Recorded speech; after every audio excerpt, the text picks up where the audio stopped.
నమస్తే అండి, అందరూ ఎట్లున్నారు? మంచిగా ఉన్నారా? నేనైతే బానే ఉన్నానండి. మీరందరూ కూడా బాగుండాలని మనస్ఫూర్తిగా కోరుకుంటున్నాను. ఉదయం అయితే కొంచెం లేట్గానే లేచాను. అంటే ఇంకా పిల్లలకి హెల్త్ సరిగ్గా సెట్ అవ్వలేదు. మార్నింగ్ టైం మొత్తం కొంచెం యాక్టివ్గా ఉన్న, నైట్ టైం మాత్రం కొద్దిగా సతాయిస్తున్నారు. ఇంకా ఇప్పుడు అందరికీ కూడా వైరల్ ఫీవర్స్ ఉన్నాయి కదా, ఇది కూడా అలాంటిదే అన్నమాట. నైట్ టైము ఎక్కువగా ఫీవర్ పడుతుంటుంది. చిన్నోడికైతే ఇన్ని డేస్ అసలు ఎప్పుడూ ఫీవర్ రాలేదు. ఫస్ట్ టైం అసలు నేను ఫేస్ చేస్తున్నా. ఎంత మంచిగా ఆడుకునేటోడో అంత సతాయిస్తున్నాడు. ఈ వీడియో అయితే నేను చంద్రగ్రహణం ఉంది కదా, ఆ రోజైతే షూట్ చేసిన. చాలా మంది కూడా నాకు ఇట్లా ఉండండి అట్లా ఉండండి అని జాగ్రత్తలు చెప్పిర్రు. అందరికీ కూడా థ్యాంక్ యూ సో మచ్ అండి. నిజానికి ఫస్ట్లో నాకు అంత భయమే లేదు, కానీ అందరు జాగ్రత్తలు చెప్పిన తర్వాతే నాకు కొంచెం టెన్షన్గా అనిపించింది. ఇవన్నీ కొంతమంది నమ్మొచ్చు, కొంతమంది నమ్మకపోవచ్చు, కానీ ఎంతైనా మన పిల్లల కోసం మనం జాగ్రత్తగా ఉండటం తప్పు కాదు కదా. అంతేకాదు ఫోన్లో చాలా వీడియోస్ చూశానన్నమాట. కొంతమంది ఏమో ఒక రకంగా ఉండాలని చెప్తున్నారు, కొంతమంది ఏమో ఇంకో రకంగా ఉండాలని చెప్తున్నారు. అసలు ఏది నమ్మాలో అర్థం కాలేదు. ఏది ఏమైనా సాయంత్రం వరకు పనులన్నీ కంప్లీట్ చేసుకొని ఆ తర్వాత బయటికి వెళ్ళొద్దు అనుకున్నాను. కానీ పిల్లలకి వామిటింగ్స్, మోషన్స్ ఉన్నాయి కదా, అదే ఒక భయం ఉండే. అంటే నేను రాకూడని టైంలో వాళ్ళకి ప్రాబ్లం వచ్చి ఎక్కడ రావాల్సి వస్తుందేమోనని. అందుకే మా వారికి అయితే ముందుగానే చెప్పిన, పనంతా ఫాస్ట్గా చేసేసుకొని ఇంటికి రమ్మని. కాసేపు అయితే ఇక్కడ బాగా ఎండొచ్చేస్తుంది అనమాట. అందుకే ఎండ రాకముందే బట్టలు అయితే వేసేస్తున్నాను. ఆరేసిన బట్టలు అయితే ముందు రోజు అయితే వాషింగ్ మిషన్లో వేసిన. ఇంకొన్ని బట్టలు ఉంటే ఇంకా ఉదయాన్నే వేసేస్తున్నాను, తొందరగా పని కంప్లీట్ చేసుకుందామని. బట్టలు అయితే నేను 2 డేస్కి ఒకసారి అయితే వాషింగ్ మిషన్లో వేసేసుకుంటున్నాను. మరి 1 డే కాకుండా 2 డేస్కి ఒకసారి అయితే వేసుకుంటున్నాను. ఈ రోజు అయితే టవల్స్ వేసిన, ఆ తర్వాత ఒక్కొక్కటిగా బెడ్షీట్స్ అన్ని కూడా వేసుకోవాలి. దీనికి జిబ్బులు ఉల్టా వేసినాను అన్నారు కదా, అంటే వీటికి హోల్స్ అనేటివి బ్యాక్ సైడే వచ్చినాయి. పైపుకి కానీ వైర్కి కానీ బ్యాక్ సైడ్ అయితే హోల్స్ వచ్చినాయి కదా, దాన్ని బట్టి అయితే నేను కవర్ అయితే వేసేసిన. మోటార్ లేకుండా, బోర్ లేకుండా, ఎలాంటి సంపు లేకుండా మీరు వాటర్ ట్యాంక్ ఎలా ఫిట్ చేసుకున్నారని కొంతమంది అడిగారు. వీడియో అయితే తీసాను, కానీ అది వచ్చేసి మా ఆయన ఫోన్లో ఉంది. ఇంకా నేను పంపుకోవట్లేదు, వీడియో చూపించట్లేదు మీకు. ఇంకా ఈరోజు సండే కదా, అందుకోసమని వంట కాస్త లేట్గానే చేస్తున్నా. ముందు బయట పనులు అయితే కంప్లీట్ చేసుకుంటున్నాను. ఈ గ్రహణాలు ఇవన్నీ చిన్నప్పుడు పట్టించుకునేటోళ్ళం, అప్పుడు బాగా ఇంట్రెస్ట్గా చూసేటోళ్ళం. తర్వాత చూడటమే మానేసినాము. కానీ ఈరోజు చూడకూడదు కదా, కానీ ఎందుకో చూడాలనిపించింది నాకు. కానీ ఈ టైంలో చూడొద్దులేండి. కొంతమంది అయితే మూఢో నమ్మకాలుగా కొట్టిపారేస్తారు. నిజానికి స్టోరీ వేరు, మన పెద్దవాళ్ళు అనుకున్న స్టోరీ వేరు. మీ అందరికీ కూడా తెలిసే ఉంటుంది, కాకపోతే ఎవరికైనా తెలియని వాళ్ళకి తెలుస్తుందేమోనని చెప్తున్నా. చంద్రగ్రహణం అన్నా, సూర్యగ్రహణం అన్నా పిల్లలందరి దృష్టిలో పాము వాటిని మింగేస్తుందని. అంతేకాదు ఒక ఏజ్ వచ్చి చదువుకునే వరకు మనం కూడా అట్లనే అనుకున్నాం. అప్పుడు పూర్వకాలంలో ఉన్నదేంటంటే రాహు కేతువు చంద్రుణ్ణి, సూర్యుడిని మింగేస్తాయని. చాలా మందికి కూడా దేవతలు, అసురుల స్టోరీ తెలిసే ఉంటది. అమృతాన్ని దేవతలకే పంచాలని విష్ణువు మోహిని రూపంలో వచ్చి పంచడం ప్రారంభిస్తాడు. అయితే అందులో ఒక అసురుడు బాగా ఆలోచించి దేవతల వేషం వేసుకొని వచ్చి సూర్యునికి, చంద్రునికి మధ్యలో కూర్చొని అమృతం తాగనికే ప్రయత్నిస్తాడనమాట. సూర్యుడు, చంద్రుడు ఆ విషయాన్ని గ్రహించి అసురుడని తెలుసుకొని విష్ణువుకి చెప్తారనమాట.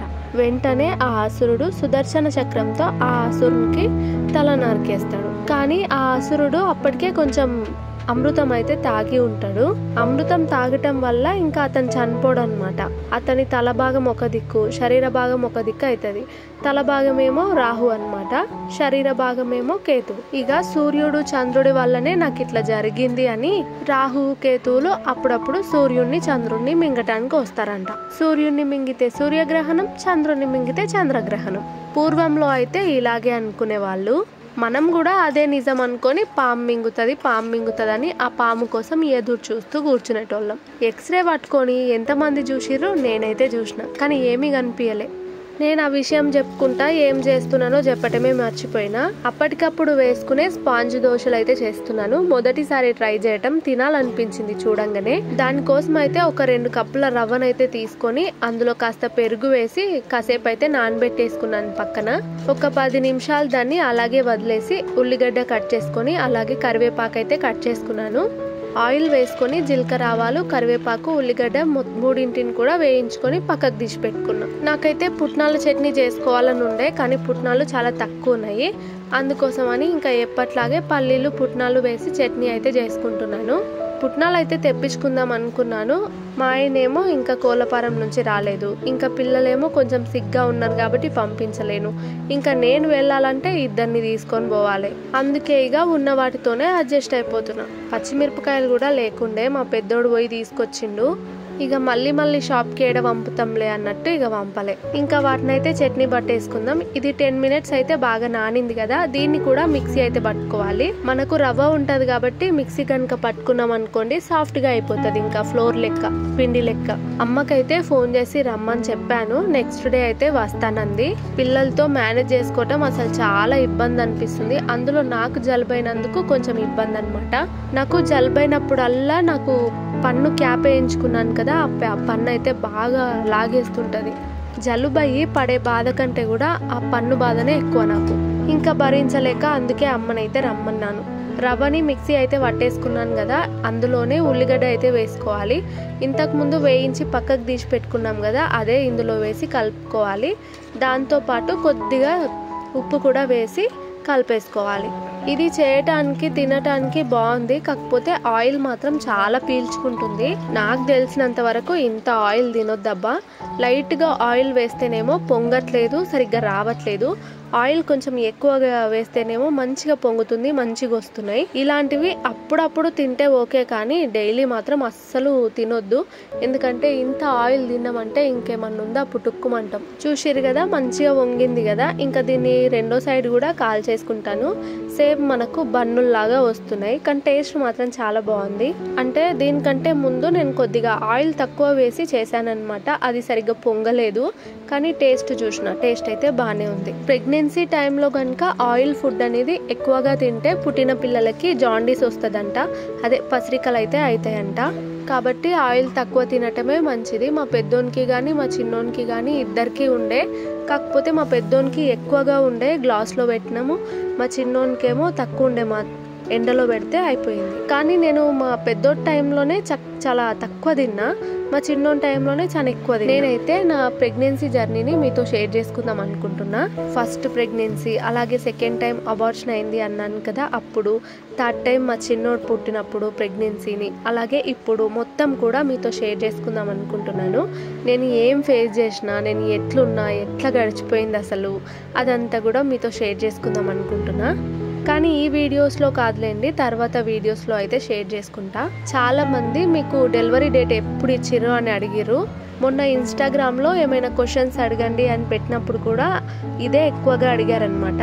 నాకైతే నవంబర్ 1st వీక్లో డెలివరీ డేట్ ఉంది. మా చిన్నోడు కానీ మా పెద్దోడు కానీ ఇద్దరు కూడా 39th వీక్లో అయితే నాకు పెయిన్స్ వచ్చినాయి, అప్పుడే డెలివరీ అయింది. ఇప్పుడు కూడా అలాగే అనుకుంటున్నా. ఒక సైడ్ టిఫిన్ చేస్తుంటేనే ఇంకొక సైడ్ అయితే బట్టలు అయితే ఉతికేసింది వాషింగ్ మిషన్. ఇంకా బట్టలు అయితే ఆరేస్తున్నాను. మనకు 10 దాటిందంటే చాలు మస్తు ఎండ కొడుతుంది, అందుకే ఆ ఎండ వచ్చేలోపే పని చేసుకుందామని చూస్తా. ఒక్కోసారేమో మామూలుగా పీకులాడరు, ఒక్కోసారేమో ఇంత మంచి కూర్చొని టీవీ చూస్తురు చూడుర్రి. ఇట్లా కలుసున్న టైంలో వీళ్ళిద్దరిని కనుక చూస్తే నాకు భలే ముద్దుగా అనిపిస్తుంది. మా పెద్దోనికి టిఫిన్ చేసిన కదరా తిందామంటే వానికి బూస్ట్ కావాలని అడిగిండు. ఇంకా ఒక్కరికి ఇస్తే ఊరుకుంటాడా, అందుకే ఇద్దరికి కూడా కల్పిస్తున్నా. ఉదయం టైంలో కొద్దిగా లేట్గా కనుక పాలు తాగారనుకోండి ఇంకా తినటం కష్టం. అందుకే ఒక్కొక్కసారి లేట్ అయిందంటే కనుక ఫస్ట్ తినిపించేస్తాను, ఆ తర్వాత పాలు పోషిస్తా. మొత్తానికి బయటి పనులు చేసుకుంటూ ఇంట్లో టిఫిన్ కూడా కంప్లీట్ అయితే చేసేసిన. స్పాంజ్గా మంచిగా అయినాయి, కాకపోతే ఆయిలే ఎక్కువ తీసుకుంటుంది. అప్పుడప్పుడు చేసుకొని తింటే ఏం కాదు, కానీ ఎప్పుడు దీని మీద మాత్రం వాడొద్దని అర్థమైంది. ఇంకా నేను తినేసి మా ఆయన తినేసి పిల్లలు తినేసిన తర్వాత పిల్లలకి సిరప్స్ అయితే వేస్తున్నాను. మా చిన్నోనికి వైరల్ ఫీవర్ అనేది అస్సలు తగ్గట్లేదు అనమాట. మా పెద్దోనికి బెటర్ అయింది, కానీ మా చిన్నోనికే ఇంకా తగ్గట్లేదు. ఒక 2 days సిరప్స్ అయితే వాడి తగ్గకుంటే మళ్ళీ రమ్మని చెప్పిండు. చూడాలి, ఒక 2 days అట్లా 3 days అట్లా చూసి తగ్గకుంటే పోవాలి.